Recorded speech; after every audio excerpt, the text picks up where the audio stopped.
Vous avez remarqué la confusion dans les rangs de nos ennemis. Depuis le début de cette guerre, jusqu'à l'arrivée du président Ibrahim Traoré, notre peuple n'a rien demandé à personne. Notre peuple demande juste le droit d'exister sur ses propres terres. Notre peuple demande juste le droit d'exister sur nos propres terres.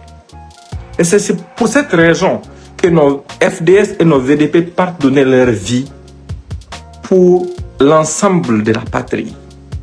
Mais toute personne qui se transforme en obstacle à cette guerre légitime que notre peuple est en train de mener contre ces terroristes qui ont fait le choix des armes pour assujettir notre peuple, mais se classe automatiquement dans la catégorie de nos ennemis. Et il n'y a pas de faux fuyants, il n'y a pas de semblant avec les ennemis de notre nation. Ça, c'est quelque chose qu'il faut se dire. C'est un fait qui est là. Et c'est quelque chose qui ne se négocie pas. Ça ne se négocie d'aucune façon. Donc, c'est pour vous dire que c'est pour rebondir sur l'actualité et vous dire que nous savons pourquoi nous nous battons. Nous savons pourquoi nos armées se battent. Nous savons ce que notre peuple défend. Nous savons l'idéal pour lequel nos forces combattantes sont en train d'aller donner leur vie. Nous le savons, nous en avons pleine conscience et nous sommes fiers d'eux. Et nous continuerons d'être fiers d'eux. Mais maintenant, le régime ivoirien s'est placé dans une position d'hostilité vis-à-vis de notre patrie. Malgré les tentatives de coup d'État répétées, malgré toutes les provocations répétées, malgré le fait que ouvertement ce sont les soutiens de ces régimes terroristes d'Abidjan qui font des propagandes contre nos forces de défense et de sécurité, nos VDP, qui insultent nos forces de défense et de sécurité ainsi que nos VDP, nous sommes restés stoïques. Parce que nous avons pleine conscience de notre mission. Notre mission qui est de tout faire pour libérer notre pays de cette horde de terroristes. Sans prêter attention aux aboiements des uns et des autres. Maintenant, comme le régime ivoirien est habitué à un faux fuyant, je vous avais prévenu depuis le 23 avril que si toutefois Alassane Ouattara ne réussissait pas à faire opérer un coup d'État au niveau du Burkina Faso, il va passer à une autre étape qui va consister à tout faire pour perpétrer lui-même des attaques sur le sol ivoirien avec des objectifs clairs. Je vous l'explique maintenant, puisque maintenant c'est arrivé. Le premier objectif pour ça, c'est de décourager les Ivoiriens, de les effrayer, pour leur dire, vous voyez, je vous ai parlé de stabilité et de sécurité, des dangers qui guettent notre pays, c'est pour ça que je vais rebelloter. Mais ça ne justifie pas le fait que tu aies éliminé ceux qui ont la chance d'être élus à la tête de la Côte d'Ivoire. Continuons. Le deuxième élément, c'est pour pouvoir aller mentir, faire la propagande contre notre nation auprès de certaines grandes puissances pour dire, vous voyez, c'est du Burkina Faso qu'on est en train de nous attaquer. Ce ne sont plus les terroristes, ce sont les régimes militaires de ces pays-là qui sont en train de nous attaquer en collaboration avec la Russie. C'est cet argument-là qu'il veut aller vendre pour que certaines puissances estiment qu'il est légitime de tout faire pour qu'Alassane Ouattara puisse perdurer au pouvoir. Ainsi, quel que soit le nombre de vies ivoiriennes qui seront sacrifiées pour cette élection, il n'y aurait pas de problème. C'est dans cette gesticulation qu'ils sont depuis le début. Parce qu'il n'est pas difficile de soulever les incohérences. D'abord, on revient au 24. L'attaque, selon eux, a eu lieu dans la nuit du 24. Dans la nuit du 24 passé. Mais qu'est-ce qui s'est passé le 24? Le 24, dans la journée, un véhicule, un camion a livré des motos au groupe terroriste sur le sol ivoirien. Mais ce n'est pas sur notre sol. Nos forces de défense et de sécurité, même si elles avaient l'information, ne pouvaient pas intervenir là-bas. Quelques heures après la livraison de ces motos, un groupe de 6 personnes se disant humanitaires venues de la Côte d'Ivoire se sont retrouvés jusqu'au fond, à l'intérieur de notre patrie, cherchant quoi? Ça, c'est une bonne question à se poser. Et c'est le soir du même 24. Tout ça, ça s'est passé le 24. C'est le soir du même 24 qu'il y a eu la prétendue attaque. Mais bon, supposons que C'était même une attaque terroriste. Moi, j'accuse Alassane Ouattara ouvertement. Je ne vais pas revenir sur ces mots. Je les assume pleinement parce que tous les indices pointent dans sa direction. Et je le voyais venir. Je voyais ce type de perfidie-là venir. Avant l'exclusion de Thiam Bagbo et autres, je vous avais prédit ça. Parce que je connais le mode opératoire. Je connais très bien le modus operandi de ces bandits-là, de ces délinquants-là. Donc, et maintenant que ça s'est arrivé, qu'est-ce qu'ils sont en train d'essayer de faire? Ils sont en train d'essayer de tout faire pour nous faire perdre de vue l'objectif. Notre objectif, nous, c'est la libération de nos terres. C'est la libération de notre peuple. C'est la lutte pour la survie de notre peuple. C'est de lutter jour et nuit pour soutenir nos forces de défense et de sécurité. Et automatiquement, ils ont activé tous les relais pour entreprendre une campagne dangereuse. Je veux que vous partagez au maximum et que vous notez ça. C'est très important. La campagne dangereuse et sournoise qu'ils ont commencé à entreprendre vise à créer une situation de guerre civile dans la bande dans nos pays. Dans nos pays. C'est ce qu'ils visent.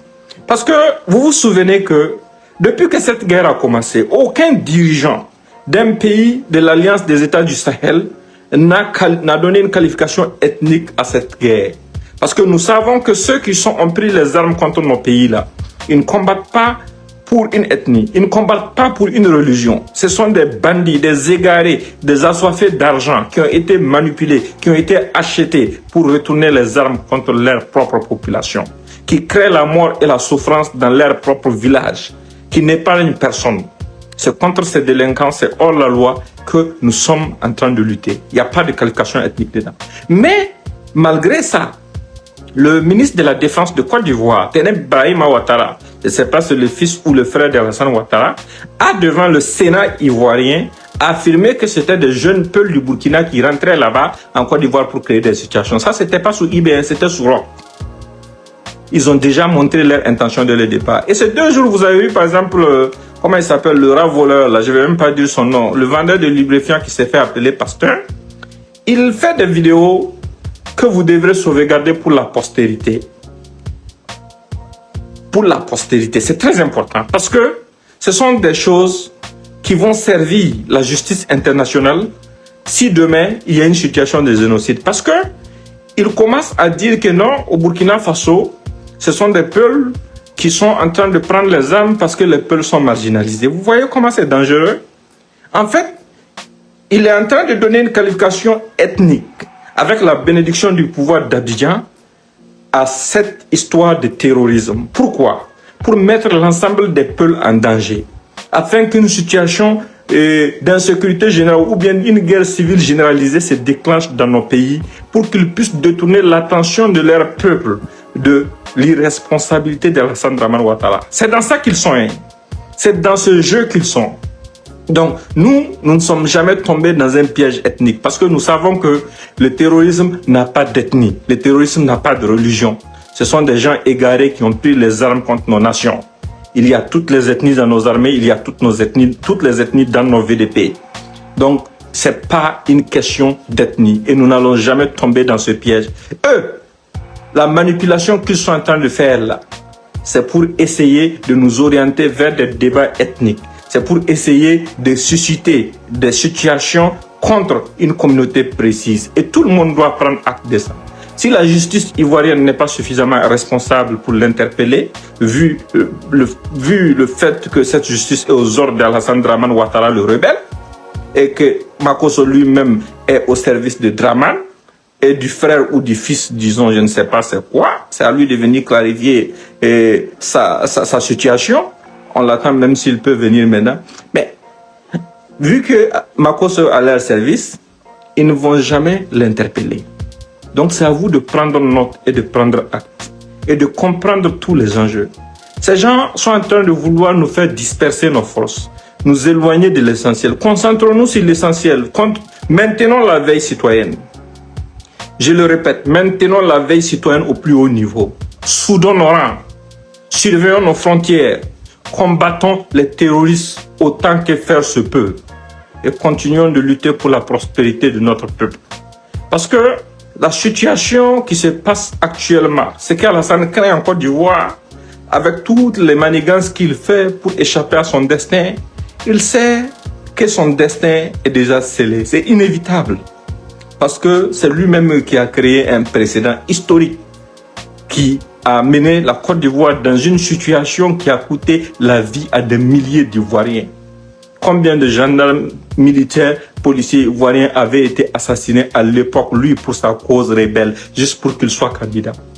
Et aujourd'hui, il se permet d'exclure d'autres Ivoiriens. Pendant la même occasion, il se permet de comploter contre les nations voisines.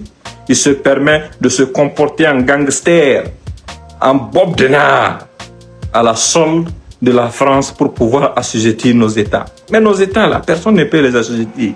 Nous, nous sommes concentrés sur nos missions. Vous pouvez faire ce que vous voulez, vous pouvez essayer ce que vous voulez, mais nous sommes concentrés. Nous sommes sérieusement concentrés et nous continuons notre lutte. Et nous savons une chose, personne ne peut nous empêcher de vaincre. C'est ce message que j'avais pour vous ce soir. Continuons d'être solidaires, continuons d'être concentrés, continuons notre mobilisation, continuons de soutenir nos dirigeants de l'Alliance des États du Sahel et le reste là. Regardez le destin faire. Ils ne peuvent pas feinter le destin. Il ne faut même pas les laisser vous distraire. Et enregistrer et sauvegarder toutes les vidéos de soutien qu'ils font aux terroristes. Et toutes les vidéos dans lesquelles ils essaient de donner un caractère ethnique au terrorisme. Enregistrer ça et sauvegarder. Ça va servir très bientôt. Parce qu'Alassane va tomber. Ça, c'est inévitable. Alassane va tomber. Ça, il n'y a même pas de question dedans. Et ceux qui ont commis des atrocités en son nom, qui n'ont pas eu le pardon du peuple ivoirien avant qu'il tombe, ce qu'il va advenir dépendra du peuple ivoirien et de la justice ivoirienne. Ce qui est certain est que c'est la fin du chemin pour Alassane. Il n'y a pas quelque chose qui peut le sauver de ça. C'est lui-même qui a semé les graines de la rébellion, de la division, les graines du meurtre, les graines du chaos sur le sol ivoirien. Un sol paisible qui n'avait jamais connu de guerre avant lui. C'est lui qui a semé toutes ces graines. Donc, il ne faut pas que quelque chose étonne quelqu'un. Ce qui va arriver si c'est décidé par le Tout-Puissant. Parce que personne ne peut échapper à son destin. En attendant, nous sommes concentrés sur notre cause et nous allons les laisser aboyer.